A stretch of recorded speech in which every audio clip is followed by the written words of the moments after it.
My name's Andy. This is my garage, and I'm going to show you today how to make Christmas presents that don't disappoint on a budget. In 3 steps, let's go through them. First, you're going to start out with identifying things that they probably use every day. This could be things like socks, pencils, stationery, anything like that. And you're going to think of a way that it can be modified.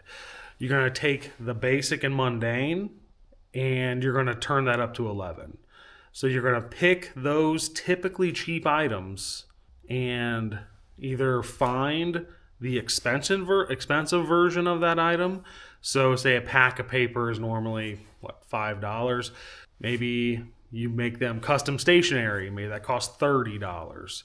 You're going to find those items that are typically cheap, used daily by that person, and you're going to get the more expensive version of that thing because they probably won't buy it for themselves. I mean, just think about yourself. Are you going to go out and pay the, $15 for a single fancy pencil, or you're going to buy the big pack of pencils and just run through them, or the Bic cheapo pens and just run through them because you don't want to pay the money for them? So that's going to be step number 1. Step number 2 is you're going to find a way to modify that item. So when you get the item, you're going to find a way to make it personal. You're going to etch something into it. If it's, say, metal or wood, you're going to sew something onto it. If it's fabric or cloth, like a monogram, like a hand-sewn monogram or something like that. But there's 100 ways you can modify anything. Depending on the material, you're going to be able to identify a way to change it from its original form to make it more personal for your person receiving the gift. That's number 2. And the last thing I'd like you to consider is I want you to think about buying used items that are easily cleaned up and restored. Now, some people aren't into that, but if you get old enough into the antique range, people don't seem to care that it's used. Things were made better back then, and a lot of things were. They were made to be serviced and repaired. So go back far enough in time to a used item that is now cheap enough and still good enough quality that you can pick it up, restore it, and that person receiving it is going to be very surprised at the great quality of item they're receiving from you. So we're going to walk through that. I'm going to give you an example of what I'm doing this year for my Secret Santa and our family, and we'll go step by step with my piece to help you give you an idea of how it could be done. Talking cheap, quality, and something they're not going to forget. I bought this old pair of shears. These things are freaking huge. These old metal shears, I'm going to clean these up, tidy them back to before and better than new. And you'll see that here shortly. But metal cleans up super nice. So this is a present for a guy. Men love tools. We love metal. Things that are heavy. For some reason, things that are heavy, we feel like they're just better. And a lot of times they are. So we're going to clean this up personally. I'm going to do that for my person, from our Secret Santa and our family. You don't have to go out and find something so super specific. What I'm going to task you to do is you buy something either that's cheap or something that is used, and you modify it. You're going to do something to it to make it different and better and more personalized for that person. So let's get into that. So as a quick example, what I have here, I've had these in my pocket for a long time now, but coincidentally, they're another pair of scissors or shears. These are these little Klein electrical scissors. I don't know if you can see that on there, but yeah, they're just little scissors. They fit in my pocket. Well, of course, you want to keep them in your pocket, right? You'll stick your hand in there and stab your finger. So I made myself a little leather sheath. Didn't take a lot of effort. Very small amount of leather. Boom. Now I can stick it in my pocket. Something like this would make an excellent gift. Men love this stuff. Most men do. So something like that. I think it's like $15 for the scissors. Leather wasn't much. Stitched it together. Bam. Personalized.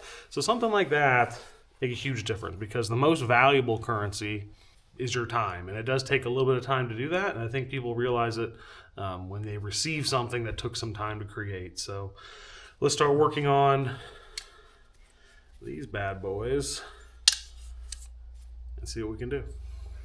But first, you're gonna need a space to work, and unfortunately, my space is the garage, and it is in disarray.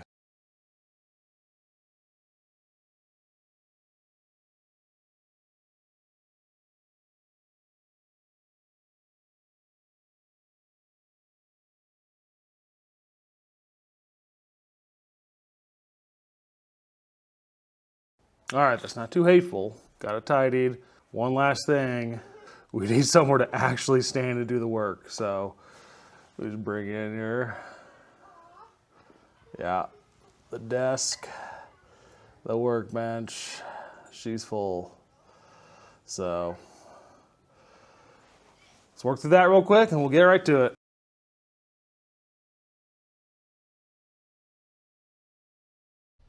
All right, so here we are with my scissors. Again, these are enormous. Old scissors, made in the US. Let's see if I can make that out later, but stuff like this seems like it's in total disrepair, but of course a long time ago things were made to be fixed, cleaned up, and put back into service. And so something like this, super easy. A little bit of rust on there, mostly surface rust. People call that patina if you are into antiques, but patina is just rust. So for us, we're going to totally clean these up, bring some fresh metal back out, and hopefully get a little bit of shine on them. All right, we got a wire wheel, got the cup disc. It's just the wires on these, a lot more rigid, gets the rust off a lot faster, and they don't fly out. If you ever used a wire wheel before, even on a like a bench grinder, those darn wires, they fly off, get stuck in your clothes and your skin. They're a nuisance. So I try to use this when I can. Gotta be more careful. It's got more grip if you press too hard. So let's get to it, see what we can change on these scissors. All right, so here we are at the old Reed vise. Again, another beautiful metal thing from back in the day. Super old, it's probably over 100 years old, but it looked very similar to the scissors back when I first got it. But here we go, we're gonna chuck these up in this vise, hold them in place, grab ourselves the wire wheel, try and knock some of this off. All right, here we go.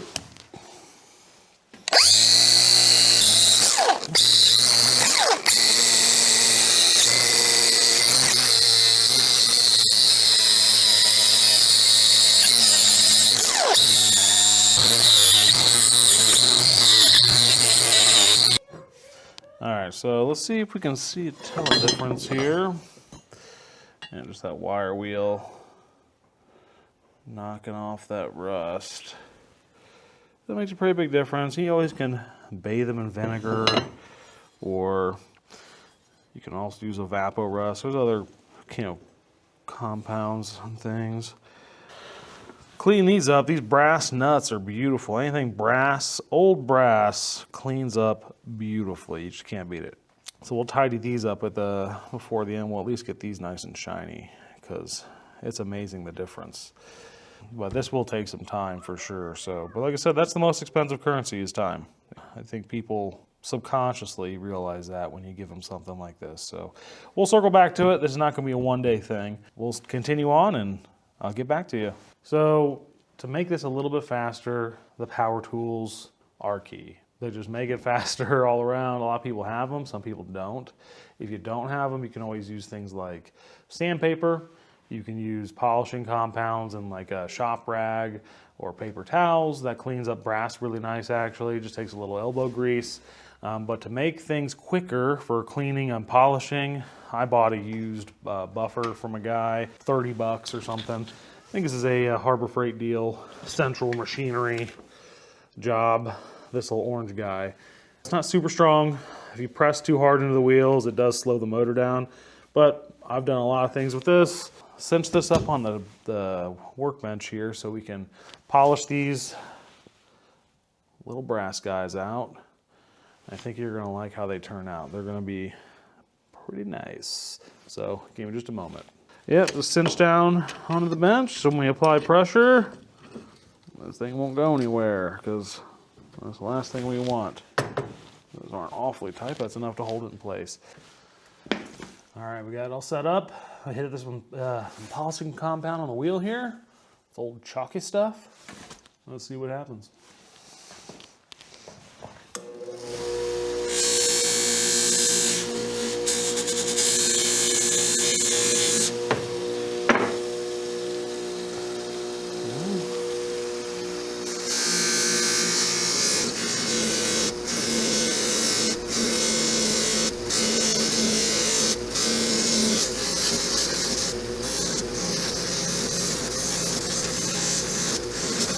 See if we can just get a quick, about 60 seconds of running that quick comparison of what just that does.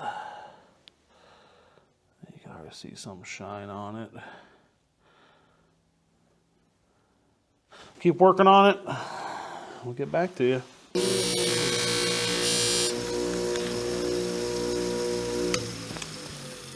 All right, yeah, so I'm gonna give you a quick demonstration about what old brass looks like. Just how well it cleans up. Here's that one side of the nut for the scissors, and the other. It just shines. That's the look you're going for.